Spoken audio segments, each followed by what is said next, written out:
జై శ్రీమన్నారాయణ. మన పూర్వీకులు దీపారాధన విషయంలో చాలా జాగ్రత్తలు పాటించేవారు. ముఖ్యంగా స్వచ్ఛమైనటువంటి ఆవు నెయ్యి లేదా నువ్వుల నూనెతో మాత్రమే భగవంతుడి దగ్గర దీపారాధన చేసేవాళ్ళు.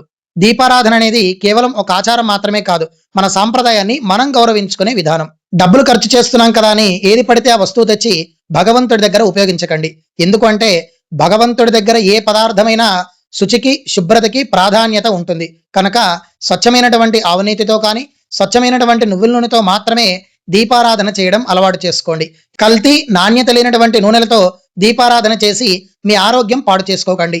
మీరు బాగుంటేనే మీ ఇల్లు బాగుంటుంది. స్వచ్ఛమైన నువ్వుల నూనెతో కానీ, ఆవునేతితో కానీ మాత్రమే భక్తి శ్రద్ధలతో దీపారాధన చేయండి.